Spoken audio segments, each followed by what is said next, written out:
The courtroom had seen scandals before, but nothing like this. When Harrison Ford's wife walked in, holding a small wooden box from decades past, the entire room stopped breathing. What was inside? No one could have predicted. The Los Angeles courthouse buzzed with a quiet tension, the kind that clung to the walls like humidity before a storm. Reporters filled the benches, pens poised, lenses trained, waiting for the next soundbite from a case that had become far more than legal trivia. Harrison Ford sat at the front table in a dark navy suit, shoulders square, jaw clenched, the very picture of composure. To most, he still looked like the man who could pilot the Millennium Falcon or crack a whip as Indiana Jones. But behind those iconic eyes was something else: fatigue, maybe, or calculation, or something he hadn't shown the public in decades.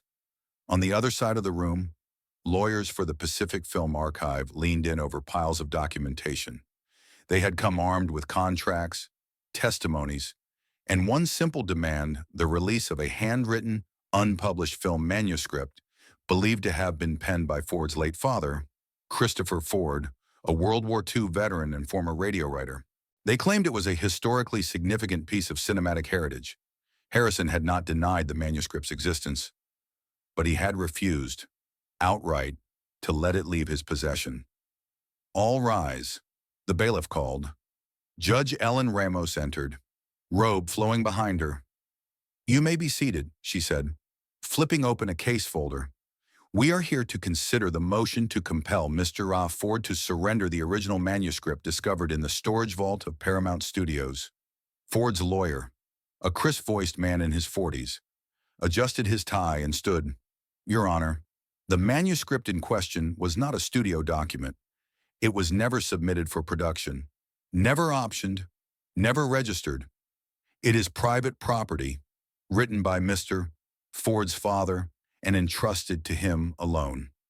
The opposing counsel pushed back his chair, rising with slow confidence. "Your Honor, the script may never have been produced, but it was found in a studio-controlled archive.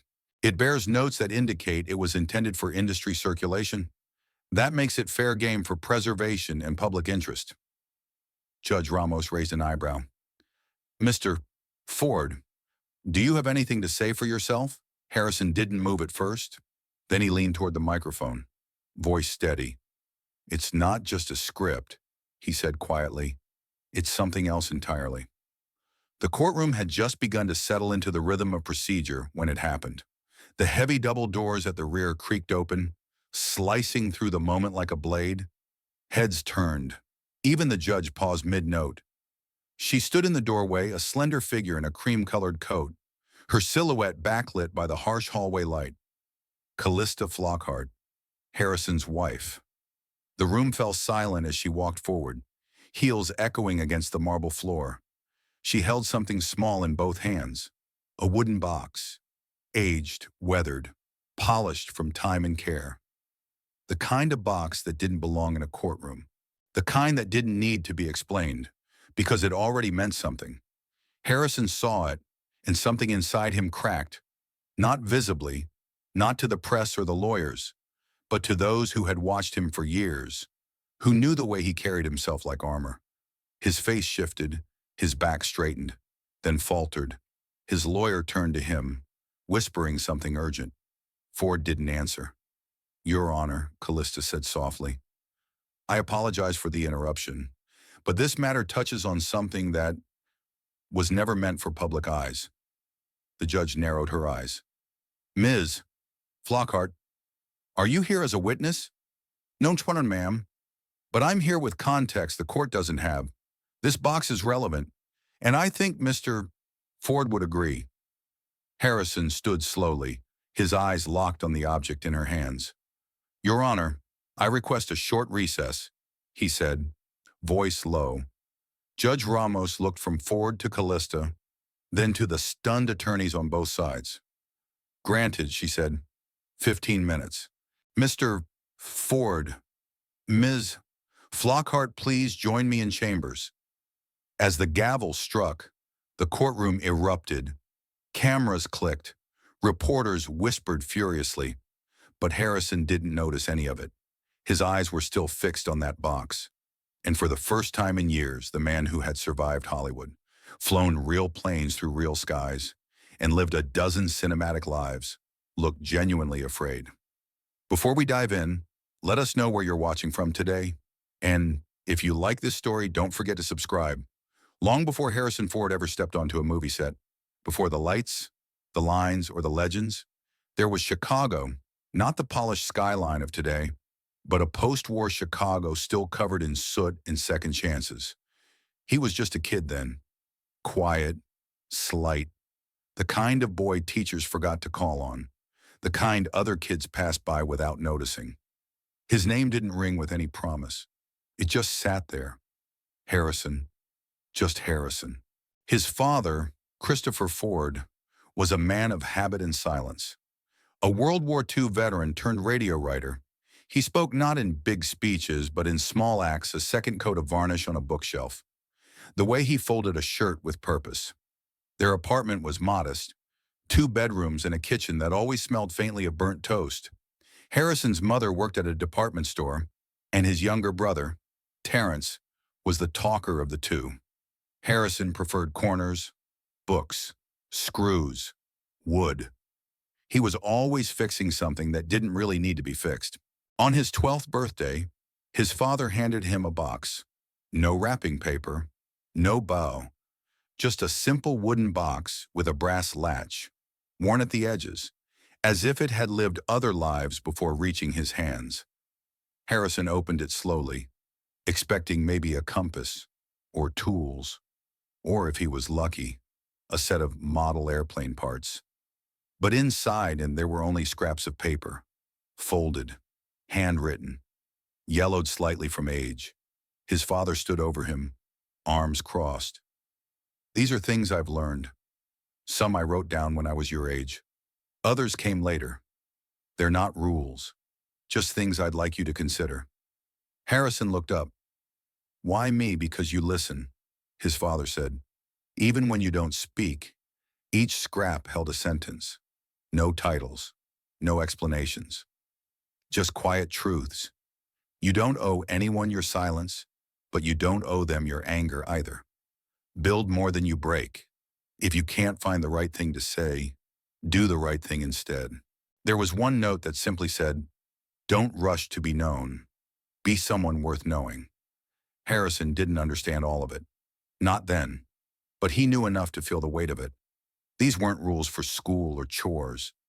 These were blueprints. Not for the man his father wanted him to be, but for the man his father knew he could be, if he kept his compass clean. That night, Harrison placed the box under his bed, and every so often, when school felt too loud or the world too fast, he'd pull it out, unfold one of the papers, and let the words sit with him. They didn't tell him what to do. They reminded him of who he was. The years passed, and so did seasons of invisibility. He was never a star athlete, never voted most likely to succeed.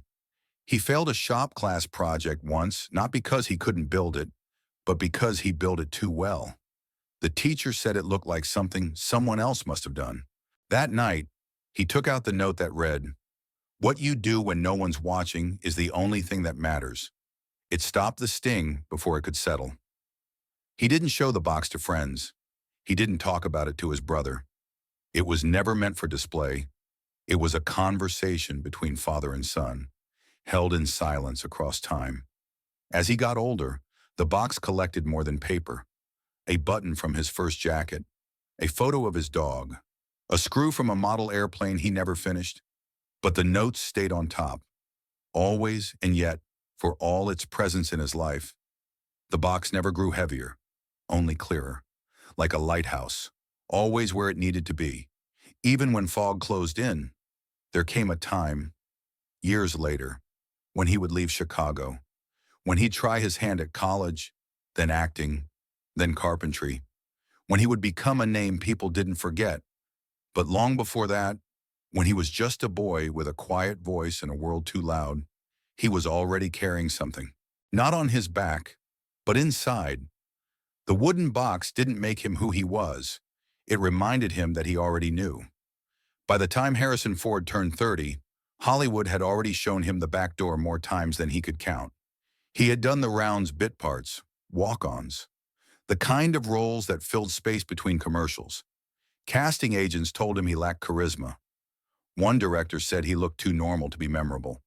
He wasn't broke yet, but he was breaking, a wife, 2 sons, rent due, and a phone that stayed quiet no matter how long he stared at it. So he made a decision, one that didn't come with applause or headlines. He picked up a hammer, not for a role, for a living. Harrison Ford became a carpenter. He didn't do it out of spite. He did it because it was honest. Because when the phone stopped ringing, the silence didn't scare him as much as the idea of becoming someone he wasn't. The box his father gave him still sat on a shelf in his garage, unopened but not forgotten. Its words had long since moved into his hands. Build more than you break. If you're not proud to sign your name to it, start over. And so, he built bookshelves, cabinets, doors that closed right the first time. And when he wasn't working with wood, he was reading scripts. Most of them bad. A few, worse than that. He turned down roles that made his peers jealous, not because he had options, but because he had standards.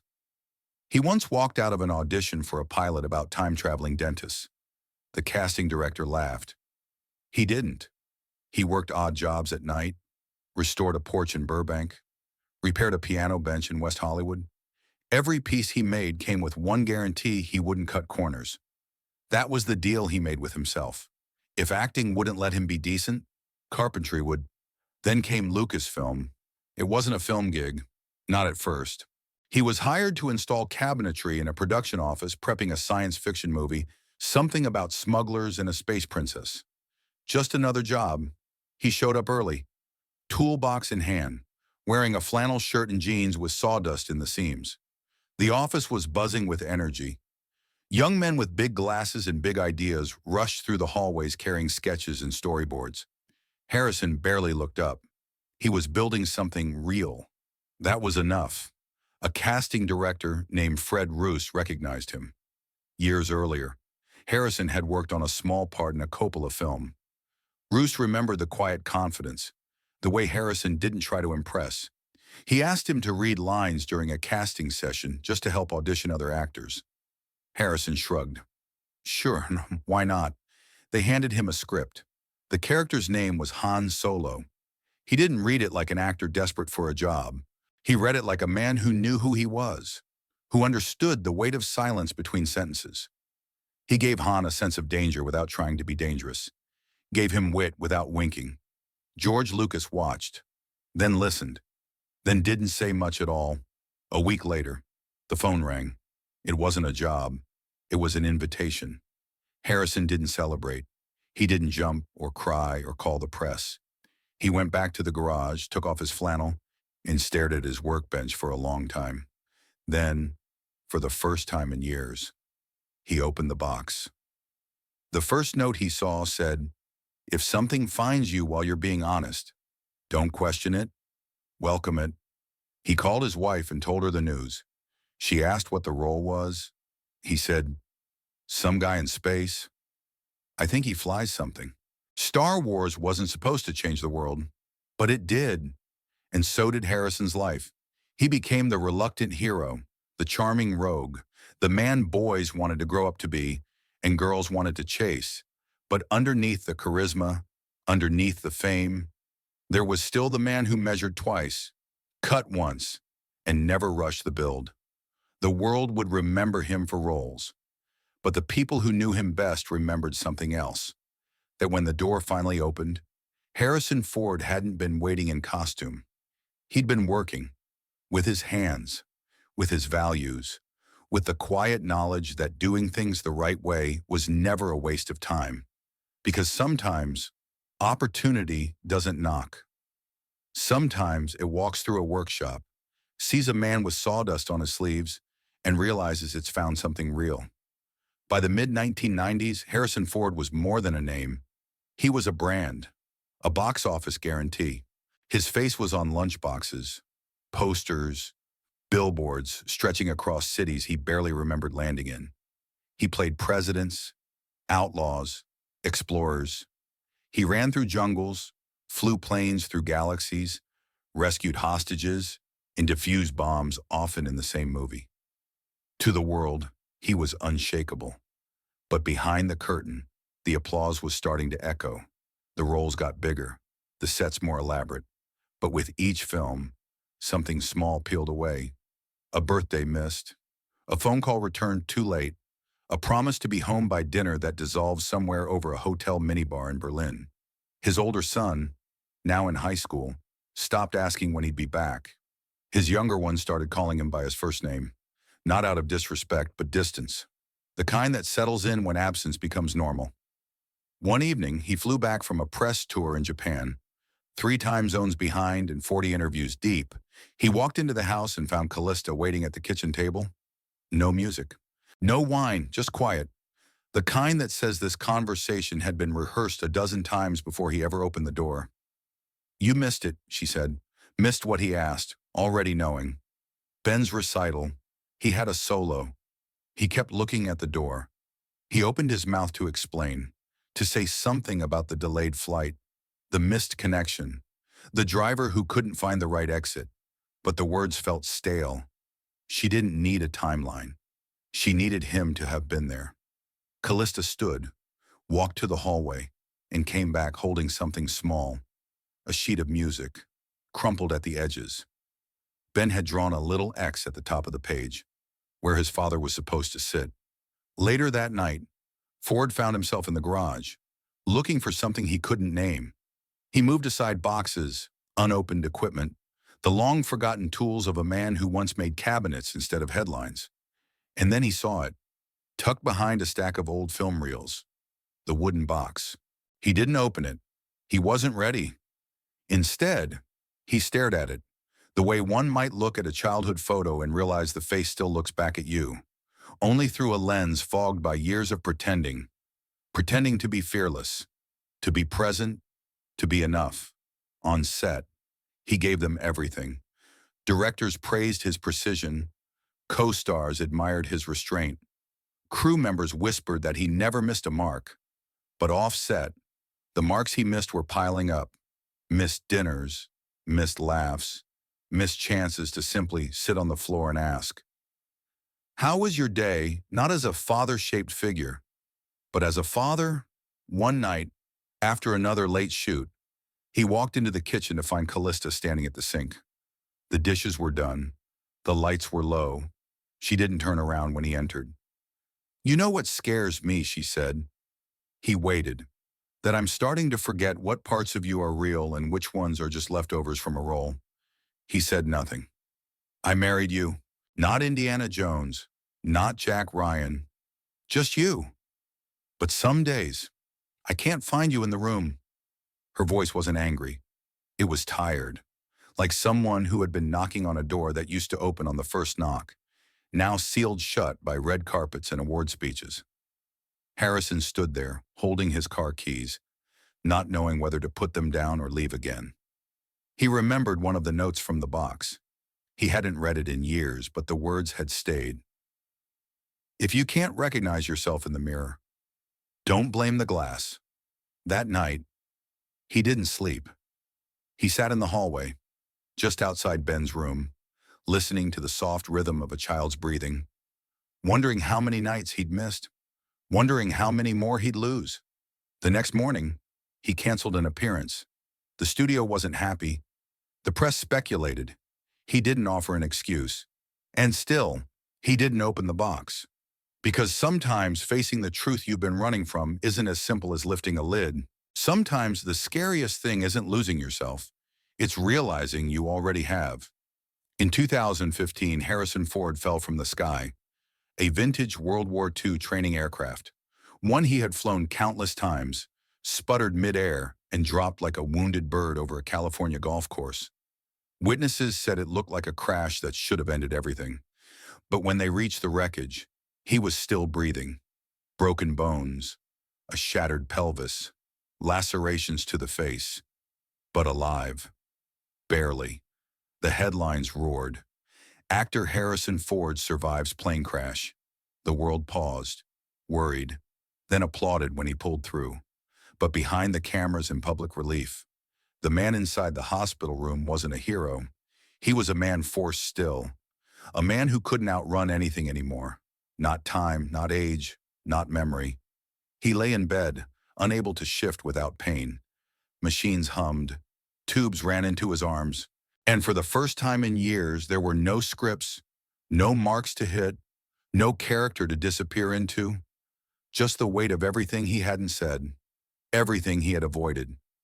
Then one morning, after the nurses had left and the light from the window stretched across the sheets, Callista walked in with something small in her hands. She didn't say anything. She just placed it on the bedside table, the wooden box. He looked at it like a ghost. That old thing, the one he had forgotten, or maybe chosen to forget. She kissed his forehead gently, then left the room. It took him hours to open it, not because of the pain in his body, but because of the ache in his chest, the guilt, the knowledge that this wasn't just a box, it was a mirror. Inside, the same scraps of paper, yellowed more now, the same phrases, familiar as breath. He read each one slowly, as if they might be different this time, as if maybe the years had rewritten them. But they hadn't. One still said, "Be where your hands are." Another, "You can't buy back what you give away for free." And then he saw something he didn't remember. At the bottom of the box, hidden beneath a flap of loose wood, was a folded envelope. His name was written on the front in his father's handwriting. Harrison. He stared at it for a long time before unfolding it. The paper inside was thin, almost brittle, but the words were strong. "Son, if you're reading this, then time has done what it always does. I wrote this not knowing when or if you'd ever find it, but I needed to say something the papers won't print, the public won't cheer for, and your fans may never understand. There may come a day when the world calls you a legend, when people remember your name before you even speak. But I hope you never let applause drown out your own voice. Fame is a funny thing. It lifts you up and pulls you apart. One piece to the cameras, one to the studios, one to the crowds, and if you're not careful, there's nothing left for you. If you ever forget who you are, don't try to remember. Go back to the thing that made you feel right the first time. Not proud, not praised, just right. That feeling is your name, and when you find it again, don't run from it. That's the man I raised. Love." Dad Harrison folded the letter back with trembling fingers. The heart monitor beside him beeped steadily, indifferent to what had just happened inside him. He turned his head and stared out the window, watching as the wind moved through the trees like a conversation waiting to be had. He thought about the box, the boy who once clung to its every word, the man who built furniture with the same care he once gave to his silence, the father who missed recitals but remembered lines, the actor who knew how to play anyone except himself. Tears came not all at once, not dramatic, just slow, honest ones, the kind that don't need an audience. In the days that followed, recovery meant more than healing bones. It meant returning to something. He asked Callista to bring him a notebook, a pen. He began writing letters, not for the public, for his sons, for no reason other than to say things he hadn't said out loud. He called Ben every night, just to ask how his day went, and every morning, he'd read a note from the box, like scripture, like anchor, like the sound of his father's voice whispering from a time when everything felt simple and true. Because sometimes, the wake-up call doesn't come through a script, or a speech, or a standing ovation. Sometimes, it comes from the sky. And when you survive it, you don't ask why. You ask what you're going to do with the time you have left. The courtroom felt colder this time, not by temperature, but by silence, the kind that creeps under the door, settling in the corners before anyone dares to speak. Harrison Ford sat beside his attorney once again, hands clasped loosely, eyes forward but distant. Weeks had passed since the box first appeared in this room, since his past walked through the door carrying everything he had tried to bury under years of fame. And now, the moment had come. The script in question, the unpublished work by his father, Christopher Ford, was at the center of this legal battle. The plaintiffs claimed ownership, claimed it belonged to the archive, claimed the world deserved to see it, but Harrison knew better. It wasn't a movie. It was something else. The judge adjusted her glasses, flipping through pages. We are here to determine whether the manuscript, written by Mr. Ford's late father, is the legal property of a private estate or public domain. Her tone was measured, but her eyes had questions. She turned to Harrison. Do you wish to offer anything else into evidence before he could respond? Callista stood, dressed simply, hands steady. She held the box again, this time without hesitation. She walked forward and placed it on the table in front of the judge. There's something the court hasn't seen, she said quietly. A document, unpublished, unofficial, but it speaks louder than any contract. The judge raised an eyebrow. And what is this document? Callista opened the box. From beneath the old notes and folded corners, she pulled out a sealed envelope. A letter, she said, written by Christopher Ford. It was never meant for studios or legal hands.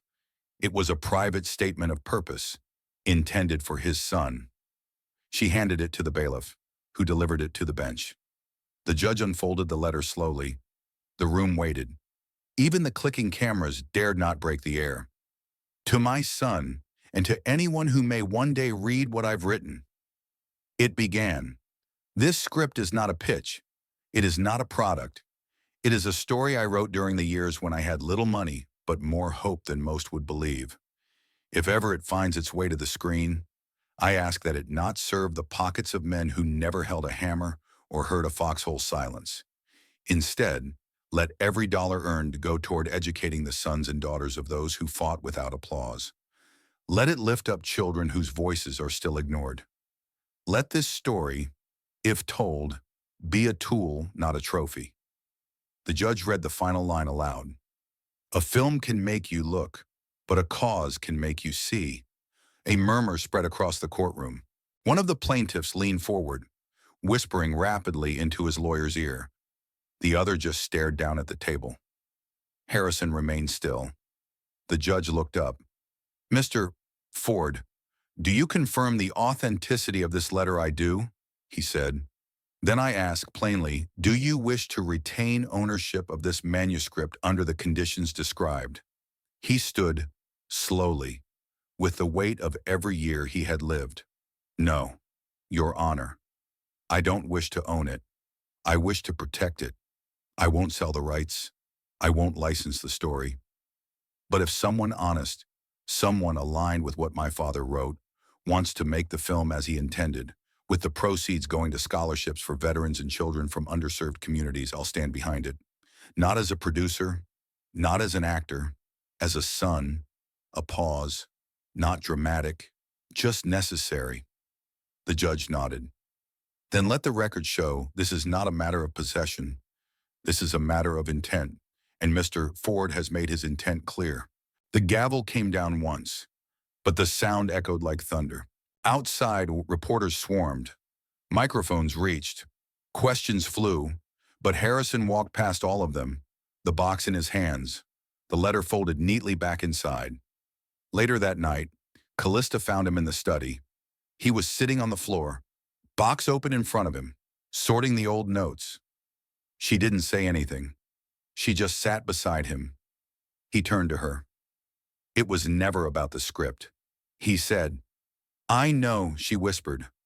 It was about what you choose to carry and what you finally learn to put down. She leaned her head against his shoulder. And what you pass on, because sometimes the biggest contracts are never signed. They're felt, under the skin, passed through blood, time, and quiet understanding. A promise between father and son, whispered louder than any Hollywood deal. And in that promise, Harrison Ford found something more lasting than fame. A purpose that didn't need a screen, just a heart willing to remember. The sun was low over the hills that framed the backyard. casting long golden lines across the porch. It was the kind of afternoon that asked for nothing, no speeches, no plans, no answers, just stillness. Inside the house, Harrison Ford stood by the bookshelf, the wooden box in his hands. It felt lighter now, not because the papers were gone, they weren't, but because the weight of misunderstanding, of delay, of silence, had finally lifted.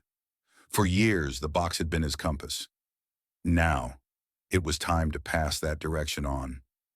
Benjamin sat at the table, flipping through an old photo album, pausing on a picture of his father as a young man, all hair and confidence. He looked up when he heard the footsteps. Harrison didn't say anything at first. He just sat across from his son, placing the box gently between them. No music played, no fanfare followed, just the hum of a quiet house and the kind of air that only exists when something unspoken fills it. "I've played a lot of roles in my life," Harrison said, voice steady but soft.